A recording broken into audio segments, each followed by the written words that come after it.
بسم الله الرحمن الرحيم. باب التجارة في البحر. وقال مطر: لا بأس به وما ذكره الله تعالى في القرآن إلا بحق. ثم تلا: وترى الفلك فيه مواخر لتبتغوا من فضله. الفلك والسفن والواحد والجمع سواء. وقال مجاهد رحمه الله تعالى: تمخر السفن من الريح ولا تمخر الريح من السفن إلا الفلك العظام. وقال الليث: حدثني جعفر بن ربيعة عن عبد الرحمن بن هرمز عن أبي هريرة رضي الله عنه عنهم عن رسول الله صلى الله عليه وسلم أنه ذكر رجلا من بني إسرائيل خرج في البحر فقضى حاجته وساق الحديث. بسم اللہ الرحمن الرحیم. الحمد للہ رب العالمین والصلاة والسلام علی رسولہ الکریم وعلی آلہ واصحابہ اجمعین. اما بعد. یہ باب ہے سمندر کے اندر سمندر کے ذریعے تجارت کرنے کے بیان میں. پیچھے ایک باب گزرا تھا، باب و تجارتی فی البر، خشکی میں، اور یہ سمندر میں. اور اس باب کو قائم کرنے کی ضرورت اس لیے پیش آئی کہ بعض روایات میں سمندر کے اندر سفر کرنے کو اچھا نہیں سمجھا گیا، کیونکہ اس زمانے میں سمندر کا جو سفر تھا وہ بہت پرخطر ہوتا تھا، خطرناک ہوتا تھا. تو اس باب میں امام بخاری یہ بیان کرنا چاہتے ہیں کہ اگر کوئی تجارت کے لیے سمندر کا سفر کرے تو اس میں کوئی مضائقہ نہیں ہے، اور نبی کریم صلی اللہ علیہ وسلم سے وہ ثابت ہے اور قرآن کریم سے بھی ثابت ہے. وقال مطر لا بأس به. حضرت مطر نے فرمایا، مطر ابن طہمان جو ہیں یہ تابعین میں سے ہیں، وہ فرماتے ہیں کہ اس میں کوئی حرج نہیں ہے تجارت کے لیے سمندر کا سفر کرنے میں. وما ذکرہ اللہ فی القرآن الا بحق. اور قرآن کریم نے سمندر کے سفر کو ذکر نہیں کیا مگر برحق طریقے سے. یعنی قرآن کریم نے اپنی نعمتیں بیان، اللہ تعالیٰ کی نعمتیں بیان کرتے ہوئے یہ بھی بیان فرمایا ہے کہ تم لوگ سمندر کے اندر سفر کرتے ہو تجارت کی غرض سے. وَتَرَى الْفُلْكَ فِيهِ مَبَاخِرَ لِتَبْتَغُوا مِنْ فَضْلِهِ. کہ تم کشتیوں کو دیکھو گے کہ وہ ہواؤں کو یا پانی کو پھاڑتی ہوئی جاتی ہیں تاکہ تم اللہ کا فضل تلاش کرو. اللہ کا فضل تلاش کرنے کے بارے میں پہلے عرض کر چکا ہوں کہ یہ قرآن کریم کی اصطلاح میں کس لیے آتا ہے؟ تجارت کے لیے یا روزی کمانے کے لیے. پھر امام بخاری نے فلک کی تفسیر بھی کر دی کہ فلک کے معنی سفن کے ہیں، کشتیوں کے.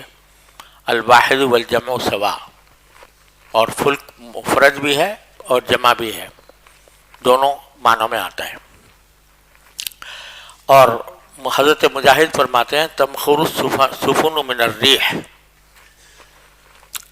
یہ جو فرمایا کہ مواخرہ، یہ ماخرہ کی جمع ہے، اور مخرہ یمخرو کے معنی ہوتے ہیں پھاڑنا.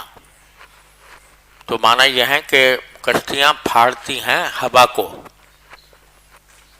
لیکن آگے پھر فرماتے ہیں کہ وَلَا تَمْخَرُ الرِّيحُ مِنَ السُّفُنِ إِلَّا الْفُلْكُ الْعِظَامُ. لا تمخر الرِّيحَ ہونا چاہیے کہ کشتی میں وہی کشتیاں ہوا کو پھاڑتی ہیں جو بڑی بڑی ہوتی ہیں. یعنی چھوٹی کشتیاں جو ہیں وہ تو بیچاری ہوا کے زور پہ ہی چلتی ہیں، اس میں ڈگمگا بھی جاتی ہیں، ہوا جس طرف بھی چل رہی ہے اس طرف چل پڑتی ہیں. لیکن بڑی بڑی کشتیاں جو ہوتی ہیں جہاز، وہ ہوا کو پھاڑتے ہیں. تو یہاں پر مطلب کہنے کا یہ ہے کہ جو قرآن کریم نے فلک کی صفت یہ بیان کی ہے کہ وہ مواخر ہوتی ہیں، ہواؤں کو پھاڑتی ہیں، یہ وہی کشتیاں ہوں گی جو بڑی بڑی ہیں. وہ بڑی کشتیاں تجارت کے لیے استعمال ہوتی ہیں. محض سفر کے لیے تو چھوٹی کشتیاں بھی ہو جاتی ہیں، لیکن اگر تجارت کا سامان لے کے جا رہا ہے کوئی شخص تو اس کے لیے چھوٹی کشتی کافی نہیں ہوتی، بڑی کشتیاں ہی ضروری ہوتی ہیں. تو اس سے معلوم ہوا کہ قرآن کریم نے تجارت کے لیے، ابتغاء من فضل اللہ کے لیے کشتیوں کے سفر کو نہ صرف یہ کہ جائز قرار دیا، بلکہ اللہ تعالیٰ نے اپنے انعامات میں سے ایک انعام یہ بھی بیان فرمایا کہ اللہ تعالیٰ کے فضل و کرم سے یہ کشتیاں چلتی ہیں. پھر آگے ایک حدیث کی طرف اشارہ کیا امام بخاری نے. وہ حدیث آگے تفصیل سے آئے گی کئی جگہ پر، لیکن یہاں پر صرف اس کی طرف اشارہ کیا ہے. اس میں یہ ہے کہ حضرت ابو ہریرہ رسول کریم صلی اللہ علیہ وسلم سے روایت کرتے ہیں کہ آپ نے بنی اسرائیل کے ایک شخص کا ذکر کیا کہ جو سمندر میں نکلا تھا اور اس نے اپنی حاجت پوری کی تھی. وہ ہوا یہ تھا کہ یہ شخص جو ہے یہ تجارت کے لیے جانا چاہتا تھا سمندر میں سفر کر کے. تو اس کو ضرورت تھی پیسوں کی، تو اس کو 1000 دینار چاہیے تھے تاکہ وہ دوسرے کہیں شہر میں جا کر تجارت کرے اور پھر واپس آئے. تو اس نے کسی شخص سے 1000 دینار قرض لیے تھے. اس نے کہا کہ بھائی تم کوئی گواہ لے کے آؤ. تو اس نے کہا کفا باللہ شہیدہ. اس نے کہا کوئی کفیل لے کر آؤ جو ضمانت دے تمہاری. تو اس نے کہا کفا باللہ وکیلا کفیلا. تو اس نے پھر اللہ تعالیٰ کے نام کی وجہ سے اس کے اللہ تعالیٰ کے بھروسے پر 1000 دینار اس کو دے دیے، اور اس نے کہا کہ میں اتنے دنوں کے بعد واپس کروں گا. پھر وہ چلا گیا کشتی میں اور کسی دوسرے شہر میں جا کر تجارت کی. اب جب وقت آیا 1000 دینار کو واپس کرنے کا تو اس کو واپس آنے کے لیے کشتی نہیں ملی. تو اب اس نے سوچا کہ یا اللہ میں نے ان سے وعدہ کیا تھا کہ میں فلاں وقت پہ پیسے واپس کر دوں گا، لیکن میرے پاس اب کوئی کشتی ہے نہیں. تو اب سوائے اس کہ میرے پاس کوئی اور چارہ نہیں ہے کہ میں نے 1000 دینار لے کر اس نے ایک لکڑی کے شتیر کے اندر رکھ دیے اور یہ کہا کہ اللہ آپ نے ہی گواہی لی، آپ ہی کے گواہی پر اس نے مجھے 1000 دینار قرض دیے تھے اور آپ ہی کی گواہی پر کی کفالت پر دیے تھے. تو اب میں آپ ہی کے حوالے کرتا ہوں، یہ شتیر کے اندر میں 1000 دینار رکھ دیتا ہوں اور سمندر میں ڈال دیتا ہوں کہ آپ اس کو سمندر میں ڈال رہا ہوں، آپ اس کو پہنچا دیں اس شخص تک کہ جس نے مجھے قرض دیا تھا. دوسری طرف جب وہ وقت آیا ادائیگی کا تو جو قرض دینے والا تھا وہ دیکھنے کے لیے آیا کہ بھئی وہ آدمی واپس آیا کہ نہیں آیا.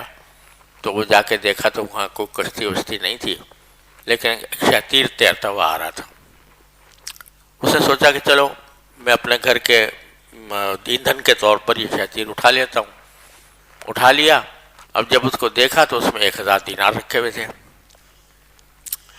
دوسری طرف جب اس شخص کو جو مقروض تھا اس کو پھر کسی وقت کشتی مل گئی اور کشتی میں وہ سوار ہو کر آ گیا. پھر دوبارہ اس کے پاس گیا، مقرض کے پاس، قرض دینے والے کے پاس، اور اس سے کہا کہ لو بھائی اب مجھے کشتی نہیں ملی تھی اس واسطے میں نہیں آ سکا تھا، اب یہ 1000 دینار تمہارے واپس ہیں. تو اس نے کہا جی میرے پاس تو پہلے ہی آ چکے. اور پھر اس نے وہ واقعہ بتایا کہ کس طرح شتیر کے اندر رکھے ہوئے 1000 دینار میرے پاس آ گئے تھے. بہرحال اس میں جو تفصیل سے حدیث آگے آئے گی، لیکن یہاں اشارہ اس طرف کر رہے ہیں کہ وہ شخص جو ہے 1000 دینار لے کر تجارت کے لیے کیا تھا، اور تجارت بھی کاہے سے کی تھی؟ سمندر کے ذریعے. اس لیے اس سے سمندر میں تجارت کرنے کا ثبوت ملتا ہے. جی. باب قول الله تعالى وإذا رأوا تجارة أو لهوا انفضوا إليها وتركوك قائما. وقوله تعالى رجال لا تلهيهم تجارة ولا بيع عن ذكر الله. وقال قتادة كانوا يتجرون ولكنهم كانوا إذا نابهم حق من حقوق الله لم تلهيهم تجارة ولا بيع عن ذكر الله حتى يودوه إلى الله تعالى. وبالسند المتصل منا إلى الإمام الهمام الحافظ الحجة أمير المؤمنين في الحديث أبي عبد الله محمد بن إسماعيل بن إبراهيم الجعفي البخاري رحمه الله تعالى ومتعنا بعلومه وبركاته آمين. قال حدثنا محمد قال حدثنا محمد بن فضيل عن حسين عن سالم بن أبي الجعد عن جابر رضي الله عنه قال أقبلت عير ونحن نصلي يوم الجمعة مع النبي صلى الله عليه وسلم فانفض الناس إلى 12 رجلا فنزلت هذه الآية وإذا رأوا تجارة أو لهوا انفضوا إليها وتركوك قائما بهما. باب قول الله تعالى أنفقوا من طيبات ما كسبتم. وبه قال حدثنا عثمان بن أبي شيبة قال حدثنا جرير عن منصور عن أبي وائل عن مسروق عن عائشة رضي الله تعالى عنها وعنهم قالت قال النبي صلى الله عليه وسلم إذا أنفقت المرأة من طعام بيتها غير مفسدة كان لها أجرها بما أنفقت ولزوجها بما كسب وللخازن مثل ذلك لا ينقص بعضهم أجر بعض شيئا. وبه قال حدثنا يحيى بن جعفر قال حدثنا عبد الرزاق عن معمر عن همام قال سمعت أبا هريرة رضي الله عنه وعنهم عن النبي صلى الله عليه وسلم قال إذا أنفقت المرأة من كسب زوجها من غیر امره فلها نصف اجره. حضرت یہ حدیث فرمایا کہ جب کوئی عورت اپنے کھانے میں سے گھر کے کھانے میں سے کچھ خرچ کرتی ہے فقراء کے اوپر غیر مفسدۃ، اس طرح کے فساد پھیلانے والی نہ ہو، یعنی کہ سارا ہی سارا کھانا جو ہے وہ دے کے بیٹھ گئی اور شوہر اور بچے بھوکے ہیں، ایسا نہیں، بلکہ اعتدال کے ساتھ وہ خرچ کرتی ہے اللہ تعالیٰ کے راستے میں، تو اس کو اس خرچ کرنے کا اجر ملتا ہے بما انفقت، اس نے جو خرچ کیا اس کا اجر ملتا ہے، ولزوجہا ما کسب، اور شوہر کو بھی اجر ملتا ہے اس کی کمائی کی وجہ سے، کیونکہ وہ پیسہ شوہر کا تھا اس واسطے اس کو اجر ملتا ہے، اور بیوی کو اس کے انفاق کی وجہ سے اجر ملتا ہے. وَلِلْخَازِنِ مِثْلُ ذَلِكَ، اور اگر کوئی خازن ہے یعنی کسی نے دوسرے کے پاس پیسے رکھوائے ہوئے ہیں کہ بھئی میری طرف سے یہ زکوٰۃ ادا کر دینا یا میری طرف سے صدقہ کر دینا، تو وہ خازن کو بھی اتنا ہی اجر ملتا ہے، ان میں سے کوئی دوسرے کے اجر میں کمی نہیں کرتا. پہلی حدیث میں تو یہ معلوم ہوتا ہے کہ جو اجر شوہر کا ہے اتنا ہی بیوی کا بھی ہے، لیکن یہ اس وقت ہے جب کہ شوہر کی اجازت سے یا اس کے امر سے خرچ کرے، اور اگر بغیر امر کے کرے تو اگلی روایت میں ہے کہ اذا انفقت المرأة من کسب زوجہا من غیر امرہ، شوہر کے امر کے بغیر اگر خرچ کرتی ہے تو پھر اس کو نصف اجر ملتا ہے. جی. باب من أحب البسط في الرزق. وبه قال حدثنا محمد بن أبي يعقوب الكرماني قال حدثنا حسان قال حدثنا يونس قال محمد هو الزهري عن أنس بن مالك رضي الله عنه وعنهم قال سمعت رسول الله صلى الله عليه وسلم يقول من سره أن يبسط له رزقه أو ينسأ في أثره فليصل رحمه. فرمایا کہ جس کو یہ بات پسند ہو کہ اس کے رزق میں کشادگی پیدا کی جائے یا اس کے اثر میں تاخیر کی جائے، یعنی عمر میں تاخیر کی جائے، یعنی اس کی عمر لمبی ہو، تو اس کو چاہیے کہ وہ اپنے رحم میں صلہ رحمی کرے، یعنی اپنے خاص رشتہ داروں کے ساتھ حسن سلوک کرے، ان کے اوپر خرچ کرے. تو رزق کے اندر کشادگی پیدا کرنے کی جو اور وجوہ ہوتی ہیں ان میں سے ایک بڑی وجہ یہ بھی ہے کہ آدمی صلہ رحمی سے کام لے. جی. بسم اللہ الرحمن الرحیم. باب شرع النبی صلی اللہ علیہ وسلم بالنسیئہ. وبالسند المتصل منا إلى الإمام الهمام الحافظ الحجة أمير المؤمنين في الحديث أبي عبد الله محمد بن إسماعيل بن إبراهيم بن المغيرة بن البردبة الجعفي البخاري رحمه الله تعالى اللهم انفعنا بعلومه وبركاته آمين أنه قال حدثنا معل بن أسد قال حدثنا عبد الواحد قال حدثنا الأعمش قال ذكرنا عند إبراهيم الران في السلم فقال حدثني الأسود عن عائشة رضي الله تعالى عنها أن النبي صلى الله عليه وسلم اشترى طعاما من يهودي إلى أجل ورهنه درعا من حديد. یہ بتلا رہے ہیں کہ جس طرح بیع حال جائز ہے کہ مشتری پیسے فوراً ادا کر دے، اسی طرح بیع مؤجل بھی جائز ہے نسیہ کے ذریعے، ادھار کے ذریعے، کہ آدمی خرید تو لیتا ہے ابھی لیکن پیسے جو ہے وہ بعد میں دیتا ہے.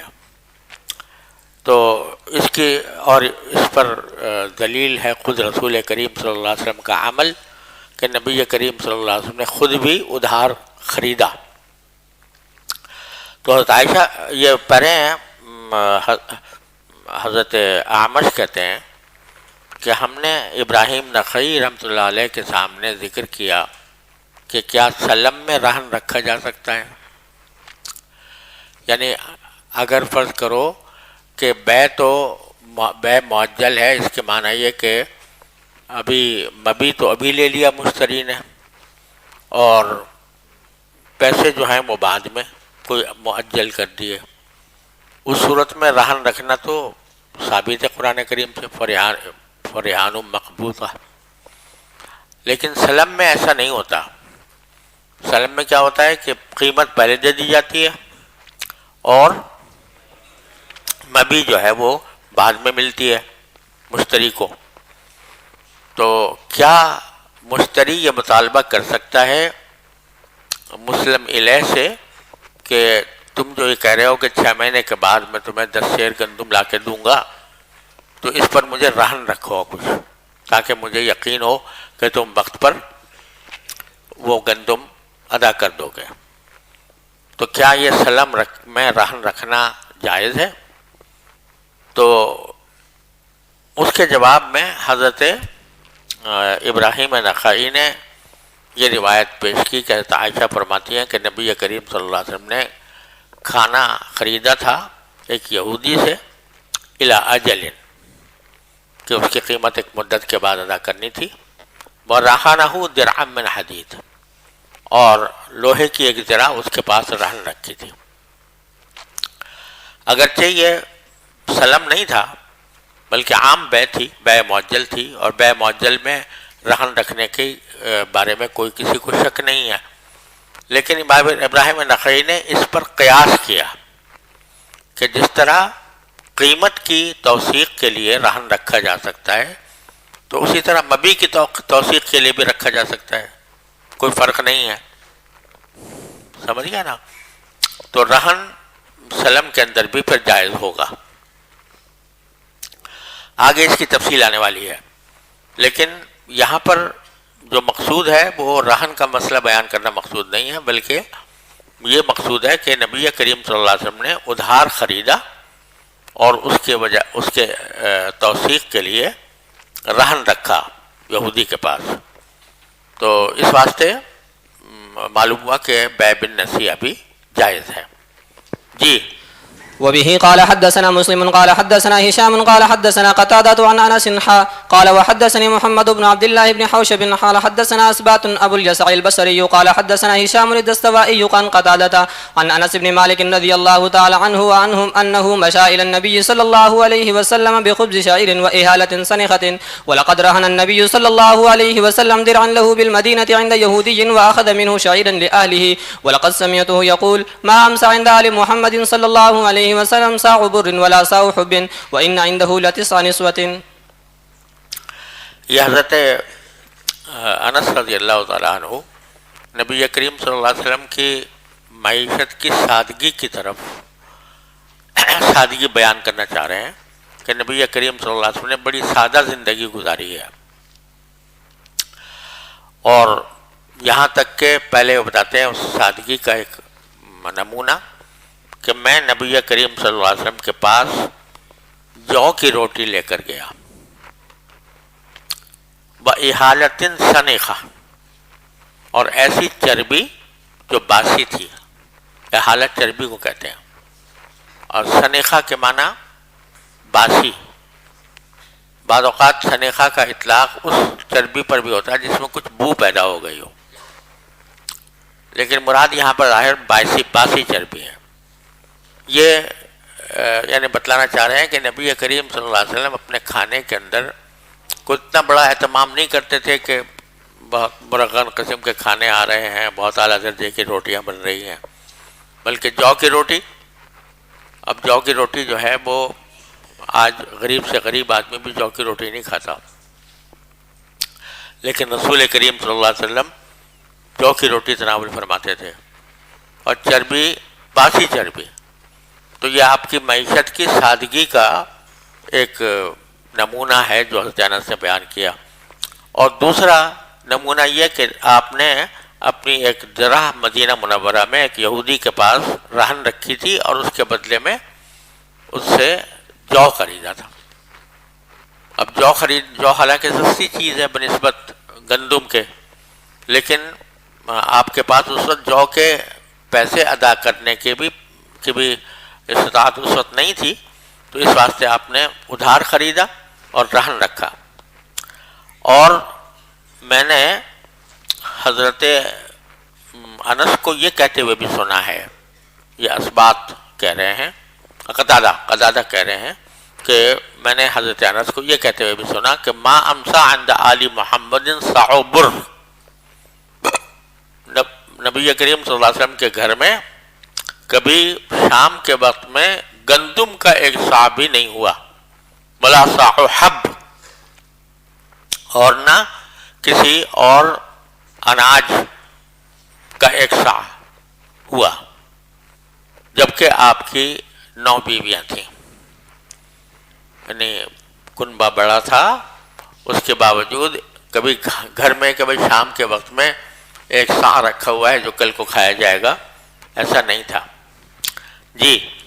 باب كسب الرجل وعمله بيده وبه قال حدثنا اسماعيل بن عبد الله قال حدثني ابن وهب عن يونس عن ابن شهاب قال حدثني عروة بن الزبير أن عائشة رضي الله تعالى عنها وعنهم قالت لما استخلف أبو بكر الصديق لقد علم قومي أن حرفتي لم تكن تعجز عن مؤونة أهلي وشغلت بأمر المسلمين فسيأكل آل أبي بكر من هذا المال ويحترف للمسلمين فيه. یہ فضیلت بیان کر رہے ہیں کہ آدمی خود اپنے ہاتھ سے کمائی کرے، اپنے عمل سے. تو یہ حضرت عائشہ فرماتی ہیں کہ جب صدیق اکبر کو خلیفہ بنایا گیا تو انہوں نے یہ بات کہی تھی. شروع میں ایسا ہوا تھا کہ جب حضرت صدیق اکبر کا انتخاب ہو گیا بطور خلیفہ کے، تو اس سے پہلے آپ جو تھے وہ تجارت پیشہ تھے، تجارت کیا کرتے تھے. تو اپنے معمول کے مطابق خلیفہ بننے کے بعد بھی کچھ سامان لے کے نکلے تجارت کا. تو وہاں سے حضرت ابو عبیدہ بن جراح رضی اللہ تعالیٰ عنہ راستے میں ملے، پوچھا کہاں جا رہے ہیں؟ کہ بھئی میں اپنے کام کے لیے جا رہا ہوں، تجارت کے لیے. تو انہوں نے حضرت ابو عبیدہ نے کہا کہ بھئی اب تو آپ کے سر پورے مسلمانوں کی ذمہ داری آ گئی ہے، تو اب آپ کو یہ نہیں کرنا چاہیے، البتہ آپ کے لیے ہم کچھ بیت المال سے آپ کا نفقہ مقرر کر دیتے ہیں. تو پھر مقرر کر دیا گیا.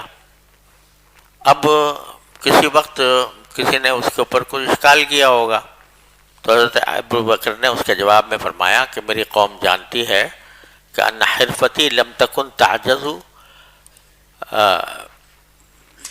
عن مؤونت اہلی.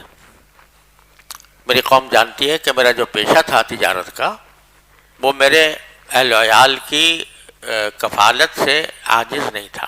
مؤونہ اصل میں کہتے ہیں مشقت کو، دو طریقے سے پڑھا جاتا ہے اس کو، مؤونہ اور مؤنہ.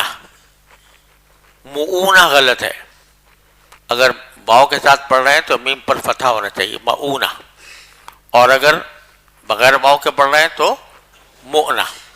دونوں کے معنی مشقت کے ہوتے ہیں، اور اس میں وہ سب چیزیں داخل ہوتی ہیں کہ جو انسان کسی کام کے لیے جو پیسے خرچ کرتا ہے وہ بھی اس میں داخل ہوتی ہیں.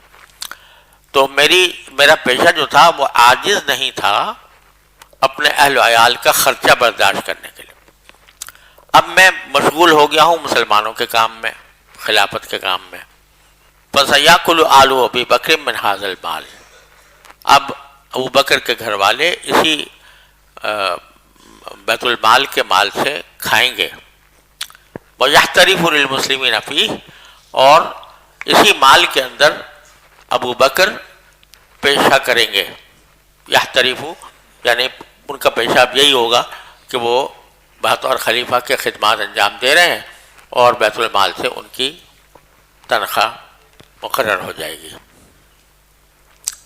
چنانچہ 2.5 سال حضرت صدیق اکبر کی خلافت رہی تو آپ اس سے تنخواہ لیتے رہے، لیکن آخر میں جا کر ساری تنخواہ واپس کر دی تھی بیت المال میں.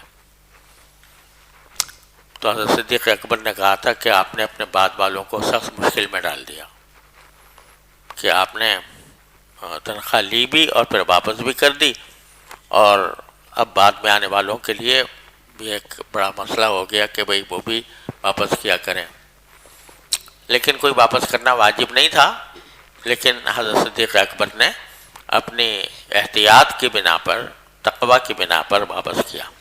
جی وبه قال حدثنا محمد قال حدثنا عبد الله بن يزيد قال حدثنا سعيد قال حدثني ابو الاسود عن عروة قال قالت عائشة رضي الله تعالى عنه وعنهم كان اصحاب رسول الله صلى الله عليه وسلم عمال انفسهم فكان يكون لهم ارواح فقيل لهم لو اغتسلتم. رواه همام عن هشام عن ابيه عن عائشة رضي الله تعالى عنه.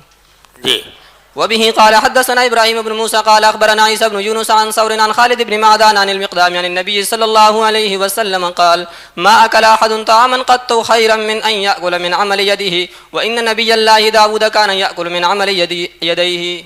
جی وبه قال حدثنا يحيى بن موسى قال حدثنا عبد الرزاق قال اخبرنا معمر عن همام بن منبه قال حدثنا ابو هريره رضي الله تعالى عنه وعنهم عن رسول الله صلى الله عليه وسلم ان داود النبي عليه السلام كان لا ياكل الا من عمل يده.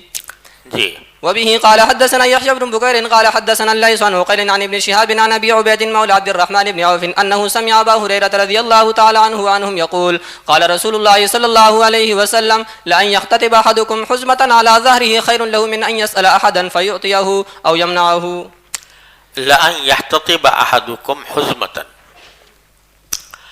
اگر یہ بات کہ تم میں سے کوئی شخص لکڑیاں اٹھائے، لکڑیوں کا گٹھر اٹھائے اپنی پشت پر، حزمہ گٹھر کو کہتے ہیں، تو وہ گٹھر اٹھائے پشت کے اوپر اور اس کو بیچے مثلا، تو اب یہ ایک ادنا درجے کا کام سمجھا جاتا ہے کہ آدمی لکڑیوں کا گٹھر لے کر اور بازار میں پھرے اور اس کو بیچے، مشقت بھی ہے اور بظاہر ادنا درجے کا کام ہے، لیکن یہ اس کے لیے بہتر ہے بنسبت جس کے کہ وہ کسی شخص سے سوال کرے، کبھی مجھے پیسے دے دو یا مجھے کھانا دے دو، اور پھر وہ جس سے کہ سوال کیا تھا وہ یعطیہ او یمنعہ، ہو سکتا ہے کہ وہ دے اور ہو سکتا ہے کہ منع کر دے۔ تو دوسرے سے سوال کرنا یا دوسرے کے سامنے ہاتھ پھیلانا سوال کے لیے یہ بہت بری بات ہے۔ اس سے بہتر یہ ہے کہ آدمی مشقت اٹھا لے اور چاہے ادنا درجے کا کام کرنا پڑے وہ کر لے، کہ وہ گٹیوں کا گٹھر اٹھا کر اور وہ بیچے اور اس سے پھر اپنا پیٹ پالے۔ تو بتلانا یہ مقصود ہے کہ سوال کرنا تو بہت ہی بری بات ہے کسی دوسرے سے، اور بغیر شدید مجبورے کے سوال جائز بھی نہیں ہوتا۔ سوال کے بارے میں حکم یہ ہے کہ جس شخص کے پاس ایک دن رات کی روزی موجود ہو اس کے لیے کسی سے سوال کرنا جائز نہیں ہے۔ تو سوال کرنا تو بہت ہی بری بات ہے۔ اس کے برخلاف حلال طریقے سے کمانا، چاہے وہ بظاہر دیکھنے میں بہت ہی نچلے درجے کا کام نظر آ رہا ہو، وہ بہت بہتر ہے اور اس کے اندر بڑا ثواب ہے کہ آدمی محنت کر کے کما رہا ہے۔ جی وبه قال حدثنا يحيى بن موسى قال حدثنا وكيع قال حدثنا هشام بن عروة عن أبيه عن الزبير بن العوام رضي الله تعالى عنه وعنهم قال قال النبي صلى الله عليه وسلم لأن يأخذ أحدكم أحبله خير له من أن يسأل الناس. قال أبو نعيم حدثنا محمد بن ثواب وحدثنا ابن نمير عن هشام عن أبيه الحديث. جی باب السهولة والسماحة في الشراء والبيع ومن طلب حقا فليطلبه في عفاف. وبه قال حدثنا علي بن عياش قال حدثنا ابو غسان محمد بن مطرف قال حدثني محمد بن المنكدر عن جابر بن عبد الله رضي الله تعالى عنه وعنهم ان رسول الله صلى الله عليه وسلم قال رحم الله رجلا سمحا اذا باع واذا اشترى واذا اقتضى. یہ بڑی عظیم حدیث ہے کہ رسول کریم صلی اللہ علیہ وسلم نے فرمایا کہ اللہ اس شخص پر رحم کرے اور دعا دی اس شخص کو کہ جو نرم ہو بیچتے وقت بھی اور خریدتے وقت بھی اور اپنا حق کسی سے طلب کرتے وقت بھی، یعنی جب بیچ رہا ہے تو اس میں یہ نہیں ہے کہ بس بیٹھ گیا ایک بات کے اوپر اڑ گیا کہ میں اس سے زیادہ اس سے کم نہیں کروں گا، بلکہ جب دیکھے کہ کوئی آدمی ضرورت مند ہے تو اس کے لیے کچھ کمی کر دے، نرم رہے یہ نہ ہو کہ بس ایک بات کے اوپر اڑا ہوا ہے. بیچتے وقت بھی نرم ہو اور خریدتے وقت بھی نرم ہو. خریدتے وقت میں نرم ہونے کے معنی یہ نہیں کہ وہ ایک ایک پیسے پر مر رہا ہے، بلکہ یعنی بھائی سے جھگڑ رہا ہے، یعنی اصرار کر رہا ہے کہ نہیں کم کرو کم کرو کم کرو، اتنا اس کے اوپر اصرار کر رہا ہے. یہ اصرار کرنا بھی پسند نہیں ہے. ایک آدھ مرتبہ کوئی کہہ دے تو ٹھیک ہے، لیکن باقاعدہ اس کے اوپر اڑ جانا اور بار بار اس سے کہنا کہ کم کرو. اور یہاں تک کہ فقہاء کرام نے لکھا ہے کہ اگر کسی نے اتنا اصرار کیا دوسرے کے اوپر پیسے کم کرنے کے لیے کہ دوسرا بیچارہ تاجر جو ہے وہ مجبور ہو گیا کہ یا اللہ اس مصیبت کو کیسے ٹالوں، تو اس کی وجہ سے اس نے پیسے کم کر دیے، مجبور ہو کے بیچارے نے. اس کا دل نہیں چاہ رہا تھا لیکن مجبور ہو کر دیے، تو خریدنے والے کے لیے حلال نہیں ہے، کیونکہ لا یحل مال امرئ مسلم الا بطیب نفسہ. وَإِذَا اقْتَضَى، اور جب دوسرے سے اپنا حق مانگے تو وہ بھی اس وقت بھی نرم ہو. کسی کے ذمہ قرض آتا ہے تو اس قرض کے بارے میں کہہ رہا ہے بھائی مجھے قرض واپس کر دو، تو وہ بھی نرمی کے ساتھ مانگے، یعنی کہ جا کے گریبان پکڑ لیا اور لڑنا شروع کر دیا. اور اسی کو جو حدیث میں ہے، یہ جو ترجمۃ الباب میں ہے وَمَنْ طَلَبَ حَقًّا فَلْيَطْلُبْهُ فِي عَفَافٍ، یہ بھی ایک روایت کا حصہ ہے کہ جب تم میں سے کوئی شخص کسی سے اپنا حق طلب کرے تو عفاف کے ساتھ، یعنی پاکیزگی کے ساتھ. لڑنا بھیڑنا نہیں ہے. بے شک تمہیں حق ہے کہ اپنا قرضہ واپس لو، لیکن نرمی کے ساتھ، خوش اخلاقی کے ساتھ، شائستگی کے ساتھ. جی سر جی، کسی سے قرض لینا یہ سوال کرنے کے ضمن میں آتا ہے یا نہیں؟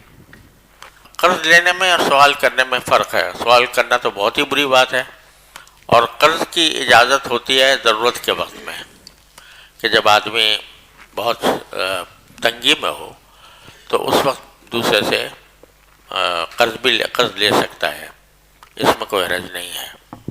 لیکن یہ بھی ساتھ ساتھ ہے کہ بغیر ضرورت کے قرض لینا، یعنی یہ بہتر ہے کہ آدمی کچھ تنگی گوارا کر لے اور قرض کی طرف نوبت نہ آئے. جی بسم اللہ الرحمن الرحیم. باب من انظر موسرا.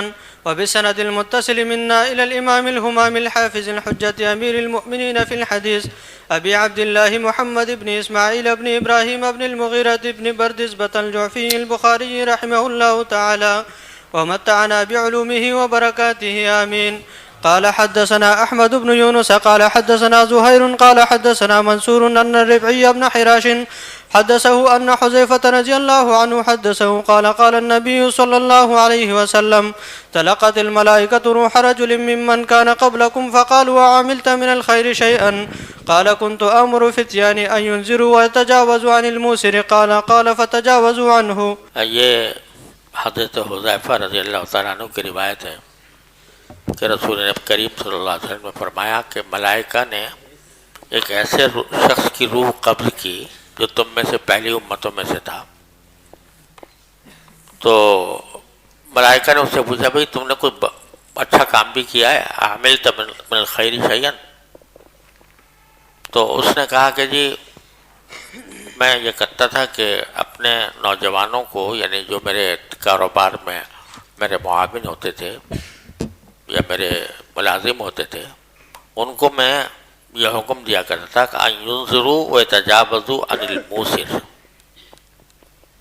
کہ وہ مہلت دیا کریں اور درگزر کیا کریں موسر سے بھی، یعنی وہ آدمی کہ جس نے مثلا ادھار لیا ہے اور ہے اچھا خاصا مالدار، ٹھیک ٹھاک کھاتا پیتا آدمی ہے، اور وہ جب وقت آ گیا ادائیگی کا تو اس میں کچھ دیر کر رہا ہے، تو میں یہ کہتا ہے بھائی چلو اور مہلت دے دو اس کو، اور درگزر کرو. اگر اس نے کچھ تھوڑی بہت تاخیر کر دی ہے تو کیا کرو؟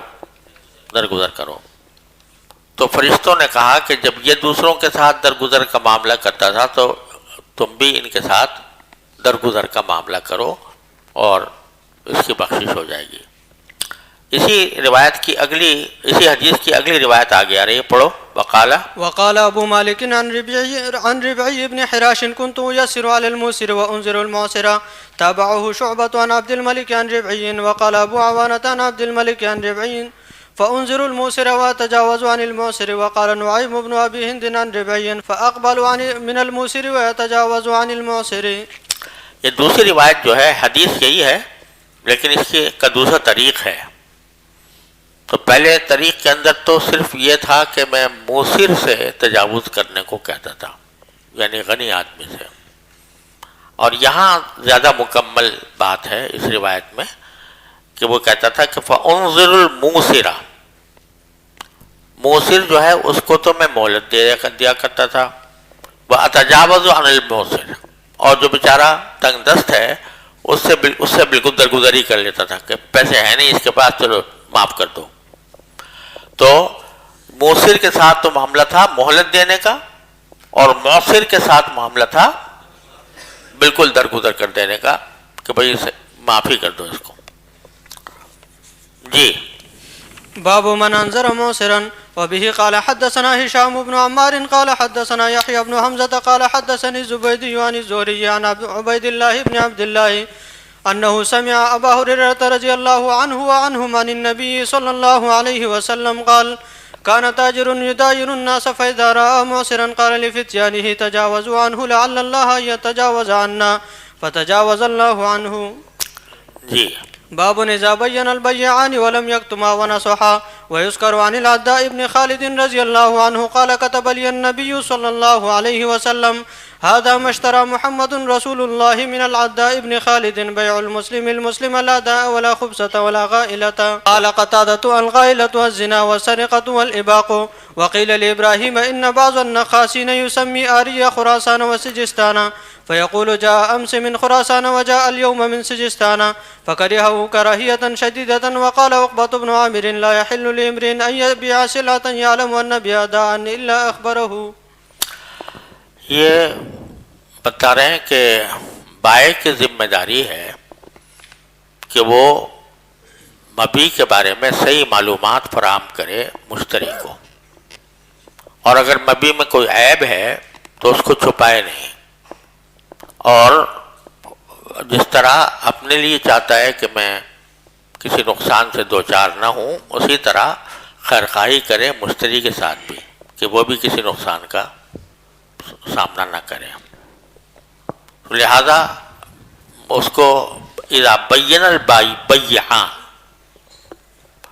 بائع اور مشتری وہ حقیقت حال کو بالکل واضح طریقے سے بیان کر دیں اور کچھ چھپائیں نہیں، اور ایک دوسرے کی خیرخواہی رکھیں. یہ تعلیمات ہیں نبی کریم صلی اللہ علیہ وسلم کی کہ بے شک بیع بھی کرو، شراء بھی کرو، لیکن اس میں کوئی دھوکہ نہیں ہونا چاہیے، اس میں کوئی کسی چیز کو چھپانا جائز نہیں ہے، کسی عیب کو چھپانا جائز نہیں ہے. اور یہ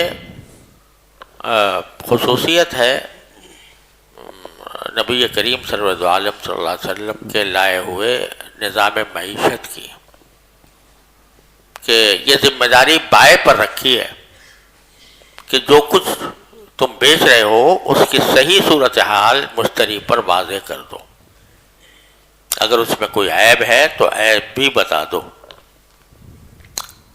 جو موجودہ قوانین ہیں نا، انگریزی قوانین، تو ان میں یہ اصول ہے کہ بائع کی کوئی ذمہ داری نہیں ہے، ذمہ داری مشتری کی ہے کہ وہ اچھی طرح دیکھ بھال کے چیز لے.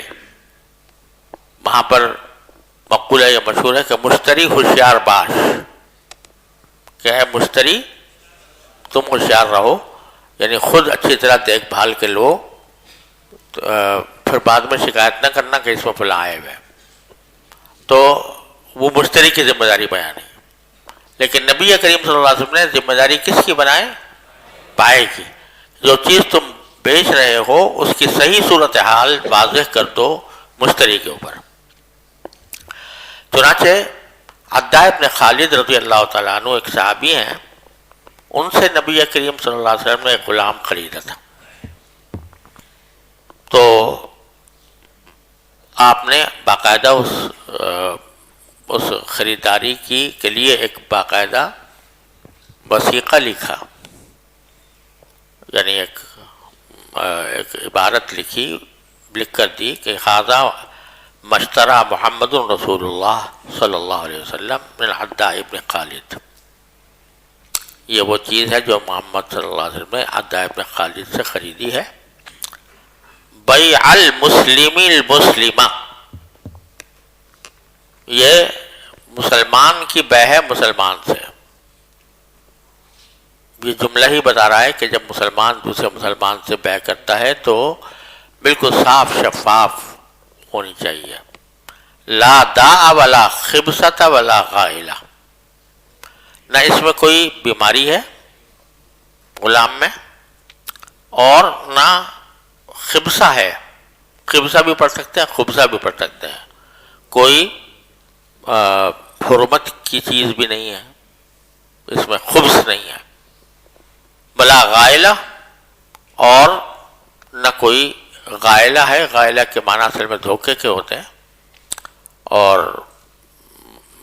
غلام کے معنی میں غلام کے لیے جو قتادہ نے تشریح کی، غائلہ کیا ہے؟ الزنا والسرقہ والعباق، کہ کوئی غلام جو ہے وہ زنا کا عادی ہو، یا چور ہو، یا بگوڑا ہو کہ اپنے مالک کے پاس سے بھاگ جاتا ہو. تو یہ سب چیزوں کی نفی کر دی. یعنی اب عداء ابن خالد سے خریدا، عداء ابن خالد نے یہ کہہ دیا کہ اس میں نہ کوئی بیماری ہے، نہ اس میں کوئی خبث ہے، اور نہ اس میں غائلہ ہے، یعنی اس میں کوئی چوری چکاری کی عادت نہیں ہے. سمجھ گئے نا؟ یہ جو تحریر لکھی گئی اس بیع کی، یہاں تو ہے ھذا مشترى محمد رسول اللہ، کہ محمد رسول اللہ صلی اللہ علیہ وسلم نے خریدا. اور بعض روایات میں باع آیا ہے کہ باع محمد رسول اللہ، آپ نے بیچا. تو بظاہر تعارض ہے دونوں میں. اگر ترجیح اختیار کی جائے تو اشترا والی روایت کو ترجیح ہے سند کے اعتبار سے، اور اگر تطبیق دی جائے تو یہ ہو سکتا ہے کہ یہ بیع جو ہے یہ مقایضتاً ہوئی ہو، یعنی سامان کے بدلے سامان. تو اس صورت میں ہر ایک کو بائع، ہر ایک کو مشتری کہہ سکتے ہیں. آگے فرماتے ہیں قیل لابراہیم ان بعض النخاسین یسمی آری خراسان و سیستان. ابراہیم نخعی سے پوچھا گیا، ذرا سمجھ لو کہ بعض جانور بیچنے والے جو ہیں وہ اس طرح جانور بیچتے ہیں کہ وہاں پر مشہور تھا کہ بھئی خراسان کے جانور بہت اچھے ہوتے ہیں اور سجستان کے جانور بہت اچھے ہوتے ہیں. تو انہوں نے کیا کر رکھا تھا، جانور بیچنے والوں نے، کہ ایک باڑہ بنایا جانوروں کا، اس کا نام رکھ دیا خراسان، اور دوسرا باڑہ بنایا اس کا نام رکھ دیا سجستان. اور وہاں سے جب بازار لائے تو کہتے بھئی یہ ابھی سجستان سے آیا ہے، یہ ابھی خراسان سے آیا ہے. یعنی جھوٹ بھی نہ ہوا بظاہر، لیکن وہ خراسان سے مراد خراسان کا ملک نہیں ہے بلکہ وہ باڑہ ہے. تو یہ پوچھا گیا کہ ان بعض النخاسین، نخاس کہتے ہیں جانور بیچنے والے کو، تو بعض جانور بیچنے والے نام رکھ دیتے ہیں آری یا خراسان. آری کہتے ہیں باڑے کو، تو اس آپ باڑے کا نام رکھ دیا خراسان اور سجستان. پھر وہ مشتری سے کہتا ہے کہ جا امسی من خراسان، یہ جانور جو ہے وہ ابھی خراسان سے آیا ہے کل. وہ جا الیوم من سجستان، اور یہ آج ہی آیا ہے سجستان سے. تو کیا حکم ہے اس کا؟ ابراہیم نخعی سے پوچھا. فَكَرِهَهُ كَرَاهِيَةً شَدِيدًا، حضرت ابراہیم نخعی نے اس کو بہت ہی برا سمجھا اور کہا کہ بالکل ناجائز کام ہے، کیونکہ بظاہر یہ توریہ ہے نا، تو یہ جھوٹ صریح جھوٹ تو نہیں ہے لیکن توریہ ہے. توریہ بھی ضرورت کے وقت میں اس کی گنجائش ہوتی ہے، لیکن دوسرے کو دھوکہ دینے کے لیے توریہ کی گنجائش نہیں ہوتی کہ جس سے دھوکے میں آ جائے لوگ، تو اس لیے یہ بالکل ناجائز کام ہے. وقال عقبۃ بن عامر، پہلے تو یہ ہوتا تھا کہ بھئی کم از کم صریح جھوٹ نہ ہو، اس واسطے باڑوں کا نام رکھ لیا خراسان اور سجستان، لیکن اب تو کسی پردے کی بھی ضرورت نہیں ہے. جھوٹا یہ جاپان کا ہے اور یہ فلاں کا ہے، اور اس کو جھوٹ کہہ کر بیچ دیتے ہیں، اللہ بچائے. عقبہ ابن عامر فرماتے ہیں لا یحل لامرئ ان یبیع سلعۃ یعلم ان بها داء الا اخبرہ، کسی شخص کے لیے حلال نہیں ہے کہ وہ کوئی سامان فروخت کرے جس کے بارے میں اس کو پتہ ہے کہ اس میں کوئی عیب ہے، بیماری ہے، مگر اس کو بتا دے کہ ہاں اس میں فلاں بیماری ہے.